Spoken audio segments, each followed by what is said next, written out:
ఉప్పాల మండలం తురకపాలెం గ్రామం నందు నూతనంగా ఏర్పాటు చేసిన తెలుగుదేశం పార్టీ జెండాను ఆవిష్కరించి గ్రామం నందు గల పునీత పాదోపురి అంతనీ చర్చి నందు ప్రత్యేక ప్రార్థనలో పాల్గొన్న శాసనసభ్యులు శ్రీ కన్నా లక్ష్మీనారాయణ గారు మరియు నర్సారావుపేట పార్లమెంట్ సభ్యులు శ్రీ లావు శ్రీకృష్ణదేవరాయలు గారు ఈ కార్యక్రమంలో వివిధ హోదాల్లో ఉన్న కూటమి రాష్ట్ర జిల్లా నియోజకవర్గ మండల గ్రామ నాయకులు కార్యకర్తలు పాల్గొన్నారు.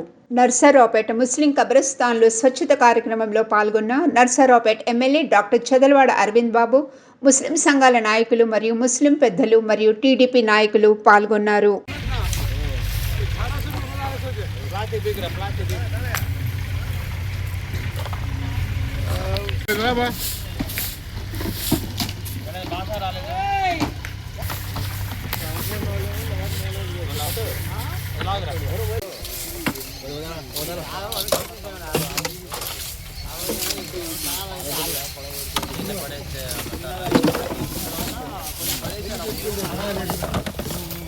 నేపాల్లో ఈ నెల 24న జరిగే అంతర్జాతీయ స్థాయి roller hand ball skating Vishwang Tej under 14, Eshan Tej under 9 ఇద్దరు అన్నదమ్ములు సెలెక్ట్ అయ్యారు.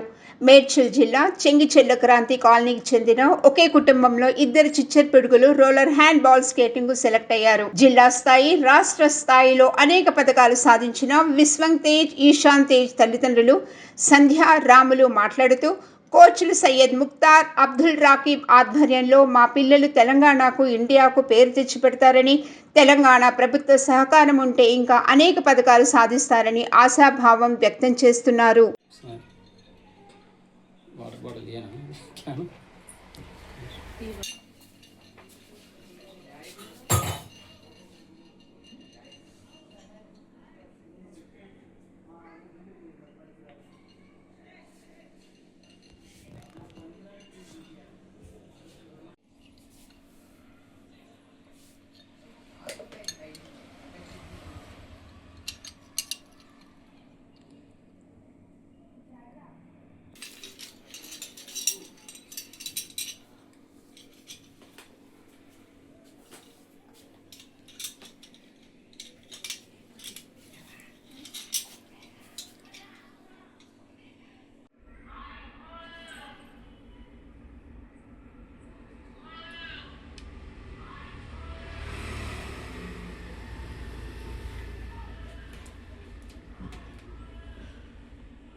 నర్సారావుపేట మండలం ములుకులూరులో సాగునీరు అందక మొక్కజొన్న పంటలు ఎండిపోతుండటంతో రైతులు ఆవేదన వ్యక్తం చేశారు. తక్షణమే నీటిని విడుదల చేయాలని డిమాండ్ చేస్తూ గొల్లపూడి ములుకులూరు రహదారిపై శనివారం బైఠాయించి నిరసన తెలిపారు.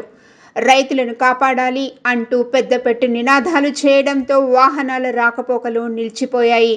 అధికారులు స్పందించి తమ పంటలను కాపాడాలని అన్నదాతలు వేడుకుంటున్నారు.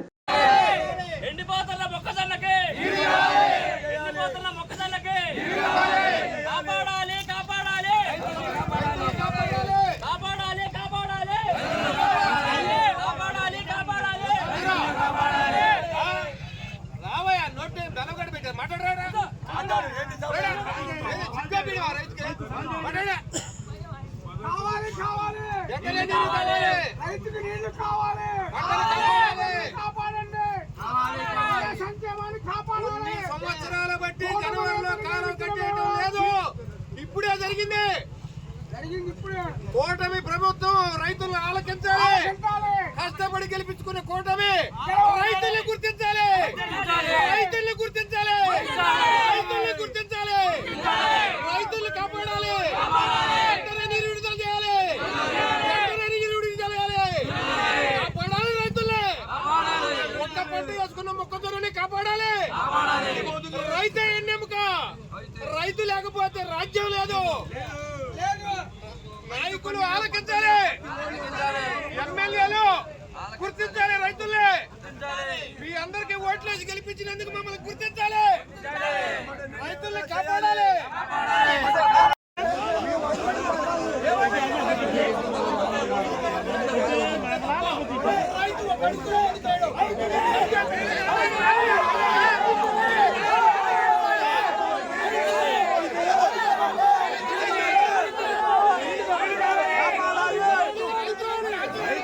రాజ్యమే లేదు, రైతులేని రాజ్యమే లేదు.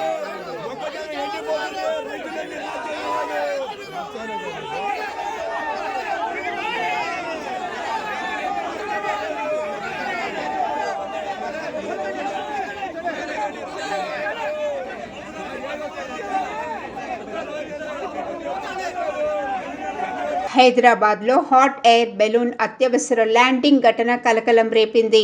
నగరంలోని ఇబ్రహీంబాగ్ సరస్సు వద్ద గాల్లో ప్రయాణిస్తున్న హాట్ ఎయిర్ బెలూన్ ఒక్కసారిగా సాంకేతిక సమస్య ఎదుర్కోవడంతో అత్యవసరంగా ల్యాండింగ్ చేయాల్సి వచ్చింది. బెలూన్ సరస్సులోని బురద ప్రాంతంలో దించడంతో స్థానికుల్లో ఆందోళన నెలకొంది. అయితే బెలూన్లలోని ఎవరికీ ఎలాంటి గాయాలు కాలేదని అధికారులు తెలిపారు. Boss. This way. That way. No stand. Oi. Boss, this way. No. Right side and this kill. Boss, this way.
అంత బుక్కేనా పండి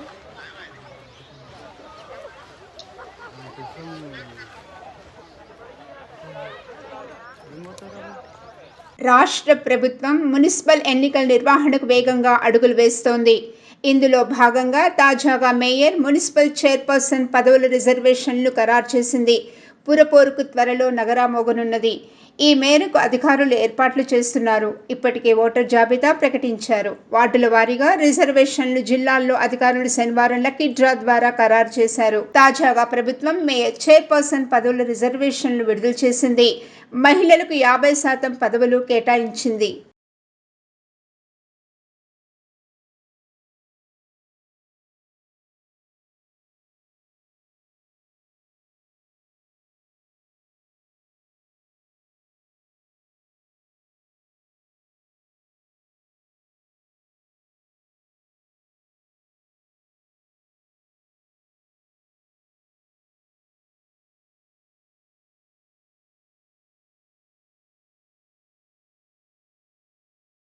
అధికార వికేంద్రీకరణ జరగాలని 33 జిల్లాలను ఏర్పాటు చేశామని బీఆర్ఎస్ వర్కింగ్ ప్రెసిడెంట్ కేటీఆర్ తెలిపారు. సికింద్రాబాద్ మున్సిపల్ కార్పొరేషన్ ఏర్పాటు చేయాలని కేటీఆర్ డిమాండ్ చేశారు. ఈ సందర్భంగా ఆయన ప్రసంగించారు. హైదరాబాద్, సికింద్రాబాద్ గొప్ప చరిత్ర ఉందని, సికింద్రాబాద్ అస్తిత్వాన్ని తొలగించే ప్రయత్నం చేస్తున్నామని వివరించారు. జంట నగరాల్లో ఒక్క ఇల్లైనా నిర్మించారా? కొత్త ఫ్లైఓవర్లు కట్టారా? కూలగొట్టడమే పనిగా పెట్టుకున్నారని దుయ్యబట్టారు. ముఖ్యమంత్రి రేవంత్ రెడ్డి తుగ్లక్ లాగా వ్యవహరిస్తున్నారని దుయ్యబట్టారు.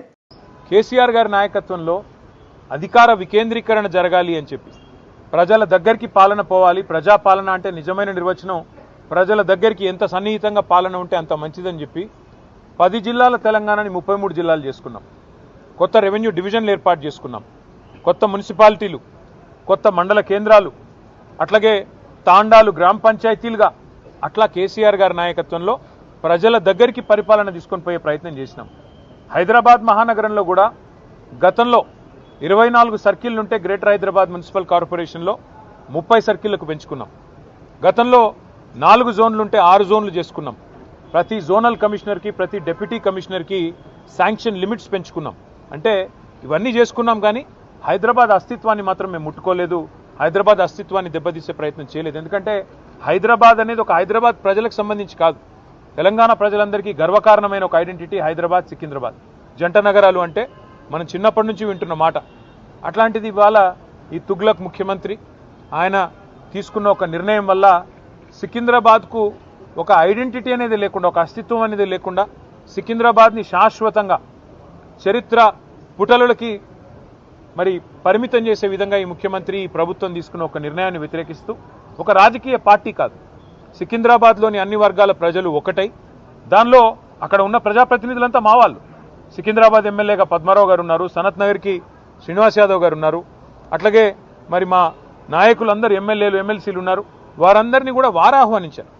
సికింద్రాబాద్కు సంబంధించిన పుర ప్రముఖులు, సికింద్రాబాద్కు సంబంధించిన మరి సికింద్రాబాద్ ప్రేమికులు వారు ఆహ్వానించి సికింద్రాబాద్ అస్తిత్వాన్ని మేము పుట్టిందాడినే మరి ఇక్కడ పుట్టిన బిడ్డలుగా మరి మీరు కదా కాపాడాలి, ఈ ప్రభుత్వం తుగ్లక్ పనులు చేస్తుంటే మీరేం చెయ్యరా అని వారు మీటింగులు పెట్టి పిలిస్తే మేము మా పార్టీగా పోయి చెప్పినాము.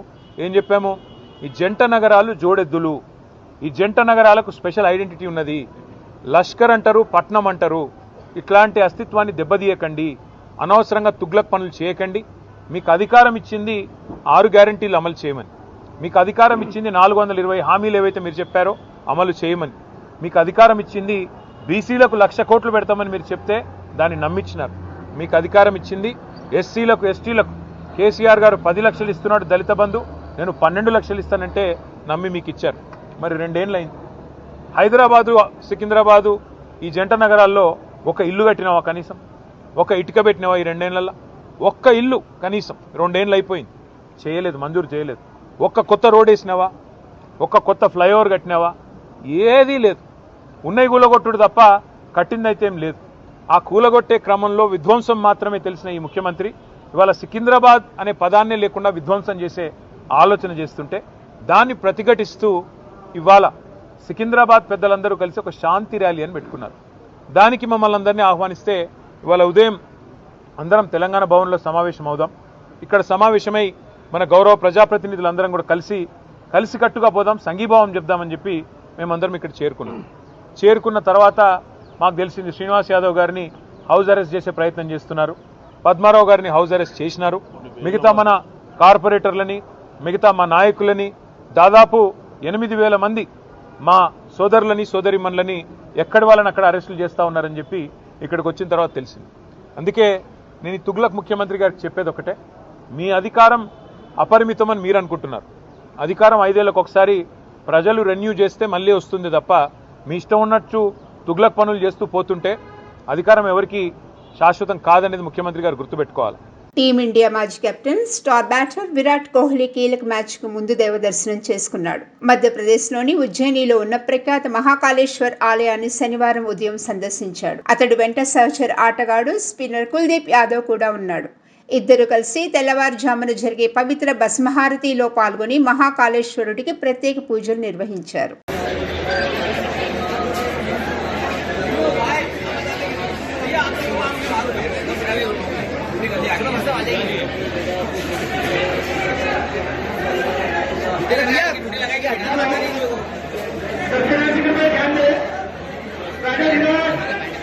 श्री महाकालेश्वर राजा का बच्चा पूजन शुरू हो रहा है। और ये नहीं लगा है, सुबह शांति बनाकर बैठे हैं और मन ही मन को ओम नमः शिवाय का स्मरण करें।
కొండాపూర్లోని మై హోమ్ మంగళ అపార్ట్మెంట్ సమీపంలో అగ్ని ప్రమాదం సంభవించింది. స్థానికంగా ఉన్న ఒక స్క్రాప్ గోదాంలో మంటలు ఒక్కసారిగా ఎగిసిపడ్డాయి. అక్కడ సినిమా షూటింగులకు ఉపయోగించే భారీ స్థాయి థర్మాకోల్ సామాగ్రి నిల్వ ఉండడంతో మంటలు వేగంగా వ్యాపించాయి. సమాచారం అందుకున్న అగ్నిమాపక సిబ్బంది ఘటనా స్థలానికి చేరుకుని మంటలను అదుపు చేసేందుకు తీవ్రంగా ప్రయత్నిస్తున్నారు.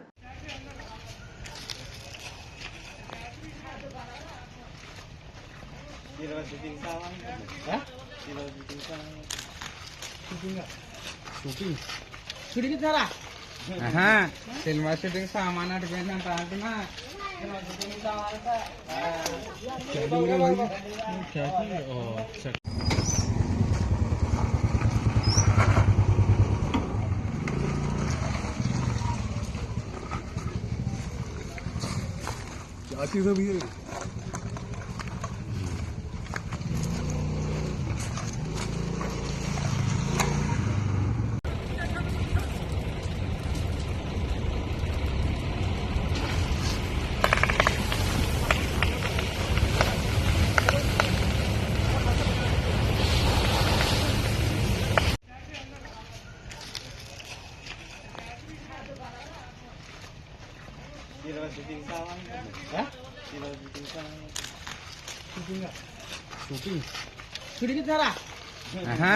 సినిమా షూటింగ్ సామాన్ అడిపోయిందంట అంటున్నా.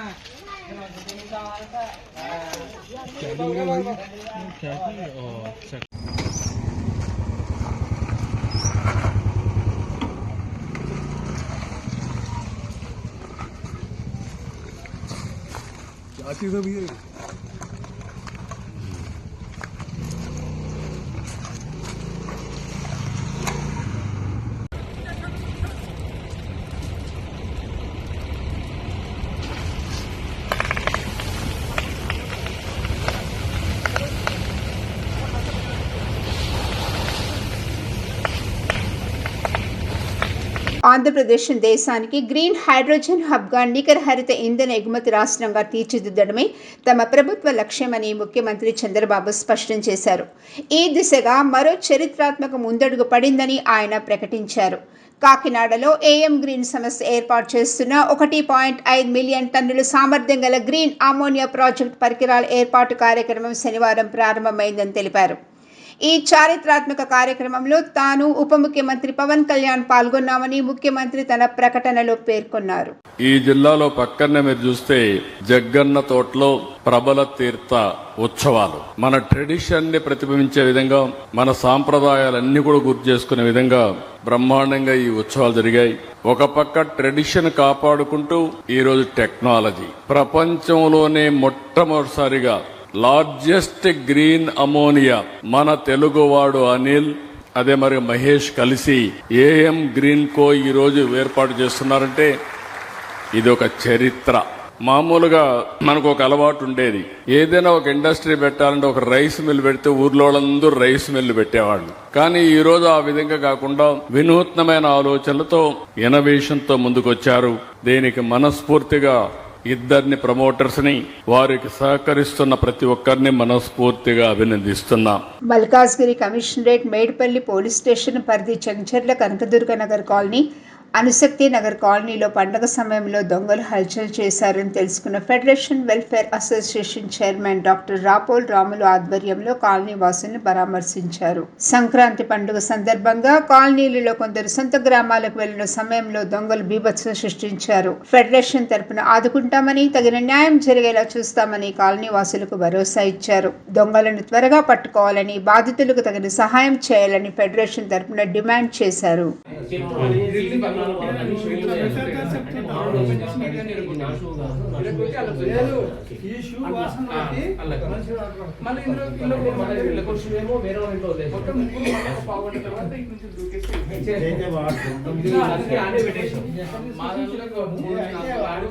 ఖచ్చితంగా డీసీపీ కానీ క్రైమ్ 1,90,000 క్యాష్ అంటే 2 lakhs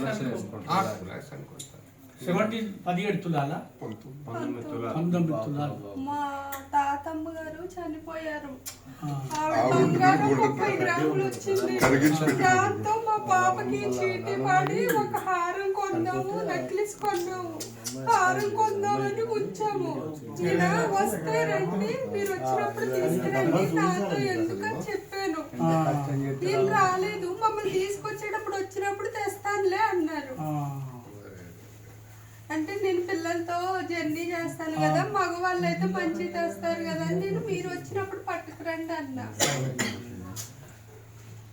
నేను చిన్నప్పటి నుంచి మా నాన్నగారు ఏది కొన్నదైనా నాది కూడా ఒక్కటి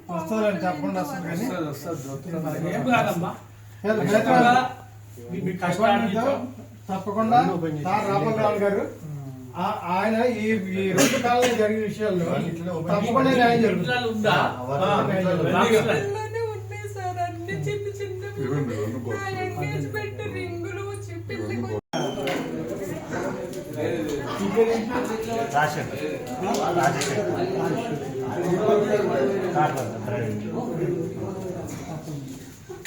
కష్టపడి పనిచేస్తాను.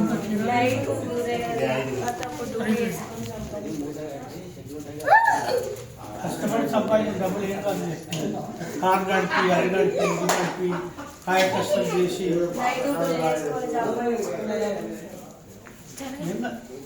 వస్తాయి. ఇక్కడ కాదు ధైర్యం ఉంటుందమ్మా.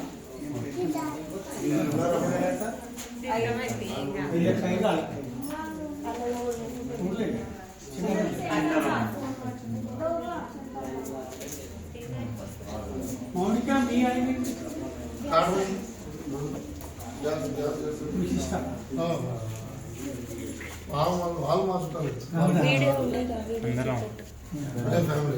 ఇక్కడ ఎవరు సోల్పేట్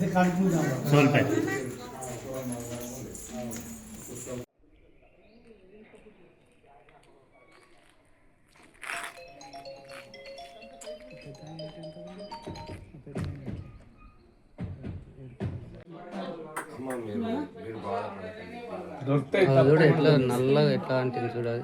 ఇందులో ఆ బీరువా ఈ బీరువా కబోర్డ్లలో అన్ని ఎండి సామాన్. మేము ఫెస్టివల్ అని చెప్పేసి నేను భోగి రోజు మధ్యాహ్నం అలా ఊరెళ్ళిపోయాను మా అమ్మ వాళ్ళ ఇంటికి జనగాం దగ్గర. అయితే మా ఆయన ఆ రోజు ఉన్నాడు నైట్. నెక్స్ట్ డే వచ్చేసి సంక్రాంతి రోజు మార్నింగ్ ఇక్కడే ఉన్నాడు మా ఆయన. ఆ రోజు తను కూడా వచ్చేసాడు మా ఊరికి. ఆ రోజు ఒక్కరోజే నైట్ లేరనమాట. సో అక్కడ మా ఇంటి దగ్గర లేట్ అయిపోయిందని చెప్పేసి అక్కడే ఉండిపోయాడు. అదే రోజు నైట్ 1 గంటకి మా ఇంట్లో దొంగలు పడ్డారు. మా ఇంట్లో ఒక 2 తులాల వరకు గోల్డ్ ఉండే, 30 తులాల వరకు సిల్వర్ ఉండే అనమాట. ఆ 2 బీరో మొత్తం కట్ చేసేసి ఇంటి లాక్ పగలగొట్టేసి మళ్ళీ బయట గేట్ మాత్రం టచ్ చేయలేదు వాళ్ళు. లోపల lock, main door lock cut చేసి లోపల బీరువాకి మొత్తం కట్ చేసేసి లోపల ఉన్న గోల్డ్ 2 తులాల గోల్డ్, 30 తులాల సిల్వర్ మొత్తం తీసేసుకొని వెళ్ళిపోయారు. మళ్ళీ నెక్స్ట్ డే ఎర్లీ మార్నింగ్ మా ఆయన ఆఫీస్కి వెళ్దామని చెప్పేసి ఊరు నుంచి వచ్చారు ఇంటికి. చూసేసరికి గేట్ లాక్ అలాగే ఉంది, లోపల మెయిన్ డోర్ లాక్ మాత్రం పగలగొట్టేశారు. లోపలికి వెళ్ళి చూస్తే బీరో మొత్తం బయట బట్టలన్నీ బయట వేసేసి లోపల మొత్తం ఏం లేదనమాట, గోల్డ్ కానీ సిల్వర్ కానీ ఏం లేదు. సో వెంటనే చుట్టుపక్కల వాళ్ళకి చెప్తే వాళ్ళు వెంటనే పోలీసులకి ఫోన్ చేయడం అదంతా జరిగింది. తర్వాత ఇక్కడ చుట్టుపక్కల కూడా చాలామంది లేరు నైబర్స్, అన్ని ఇళ్ళకి లాక్ వేసి ఉన్నాయి. సో ఎవరెవరైతే లాక్ వేసి వెళ్ళారో వాళ్ళందరి ఇళ్ళకి కూడా చూశారనమాట. సో దగ్గర ఒక 10 ఇళ్ళ వరకు దొంగలు, వాళ్ళే సేమ్ దొంగలు వాళ్ళ ఇళ్ళల్లో కూడా ఉన్న గోల్డ్, వెండి అంతా కూడా తీసుకెళ్ళిపోయారు. సో ప్రస్తుతానికి అయితే కేసు నడుస్తుంది. ఓకే. మహారాష్ట్ర మున్సిపల్ ఎన్నికల్లో ఎంఐఎం పార్టీ సంచలన విజయాన్ని నమోదు చేసింది. ఔరంగాబాద్, ముంబై, నాగ్పూర్ వంటి కీలక నగరాల్లో పార్టీ తన ఉనికిని బలంగా చాటుతూ మొత్తం 125 మంది కార్పొరేటర్ను గెలిపించుకుంది. ఈ విజయంపై ఎంఐఎం అధినేత అసదుద్దీన్ ఓవైసీ హర్షం వ్యక్తం చేశారు. తమ అభ్యర్థుల్ని గెలిపించినందుకు మహారాష్ట్ర ప్రజలకు ఆయన కృతజ్ఞతలు తెలిపారు. అలాగే ఎన్నికల్లో ఓడిపోయిన పార్టీలు ఆత్మపరిశీలన చేసుకోవాలని ప్రతిపక్షాలకు హితవు పలికారు. యూబీటీని పూర్తిగా అంతం చేశామని బీజేపీ భావిస్తుందని, అది ఎప్పటికీ జరగదని ఆ పార్టీ అధినేత ఉద్ధవ్ ఠాక్రే అన్నారు. ముంబై నగరపాలక సంస్థ బీఎంసీ ఎన్నికల ఫలితాలపై కార్యకర్తలతో ఉద్ధవ్ సమావేశమై చర్చించారు. ముంబైని తాకట్టు పెట్టి మోసం చేసి ఎన్నికల్లో బీజేపీ గెలిచిందని, ఈ పాపాన్ని మరాఠా ప్రజలు ఎప్పటికీ క్షమించరని వ్యాఖ్యానించారు. ముంబైలో శివసేన యూబీటీ మేయర్ ఉండాలనేది తన కల అని, దేవుడి దయ ఉంటే ఆ కల నెరవేరుతుందని విశ్వాసం వ్యక్తం చేశారు. క్షేత్రస్థాయిలో శివసేన యూబీటీ ఇంకా అంతం కాలేదన్నారు. విజయం కోసం బీజేపీ అన్ని అక్రమ మార్గాలు ఉపయోగించుకుందని, కానీ విధేయతను కొనలేకపోయిందని ఉద్ధవ్ అన్నారు. యుద్ధం అయిపోలేదని, ఇప్పుడే మొదలైందని ఉద్ధవ్ ఠాక్రే పేర్కొన్నారు. मुझे तो अपेक्षा थी कि जो भी काम हमने पिछले 25 साल में किया, खास कर कोविड के समय में किया, तो मुंबई के मतदाता हमारे साथ रहेंगे और वो रहे भी, बिल्कुल नहीं रहे ऐसे नहीं बात हुई है।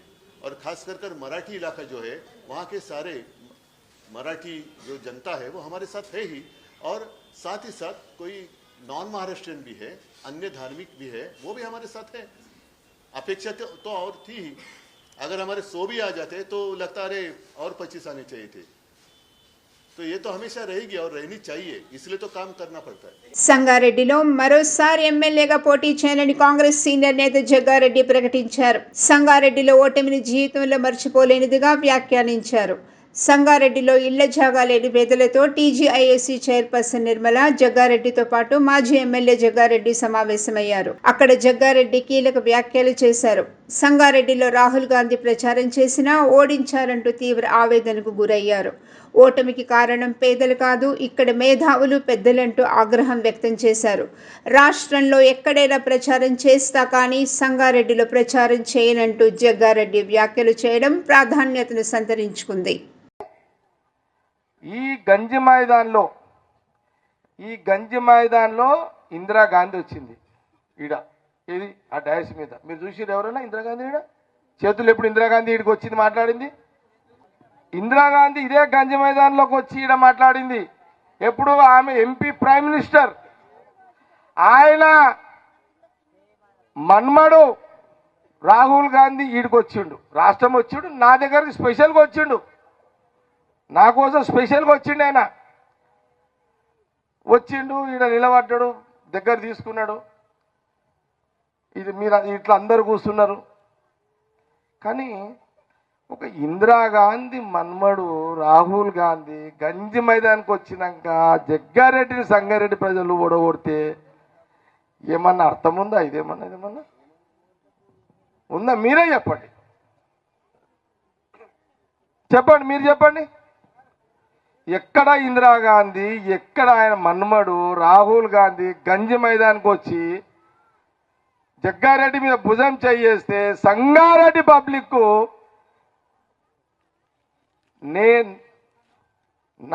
నేను ఆయన ఇన్సల్ట్ చేసిననే ఫీల్ అయిపోయినా. నేను ఇంకా షాక్లో ఉన్నా.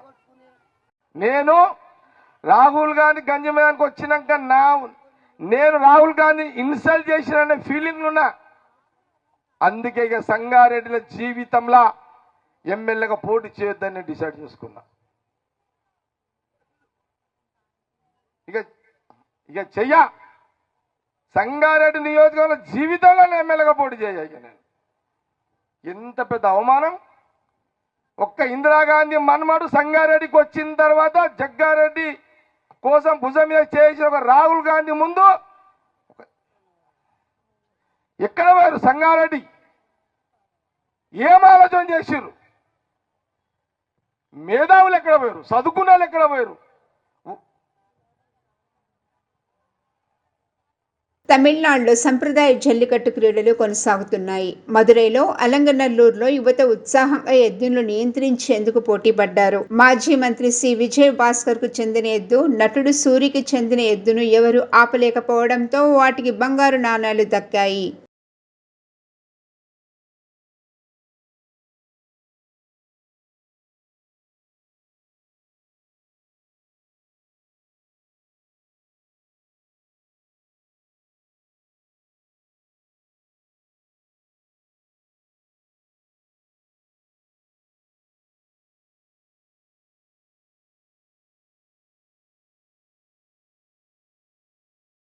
మున్సిపల్ ఎన్నికల వేళ తెలంగాణ ప్రభుత్వం మరో కీలక నిర్ణయం తీసుకుంది. రాష్ట్రంలో 20 మంది ఐపీఎస్ అధికారులకు బదిలీలు, పోస్టింగులు కల్పించింది. ఈ మేరకు ప్రభుత్వ ప్రధాన కార్యదర్శి కె రామకృష్ణారావు శనివారం సాయంత్రం ఉత్తర్వులు జారీ చేశారు. పీఆర్ఐసీగా గుజరావ్ భూపాల్, విజిలెన్స్ డీఐజీగా అభిషేక్ మహంతి, ఇంటెలిజెన్స్ డీఐజీగా ఆర్ భాస్కరన్, ఇంటెలిజెన్స్ ఎస్పీగా అపూర్వారావుతో పాటు పలువురికి పోస్టింగ్లు ఇచ్చారు.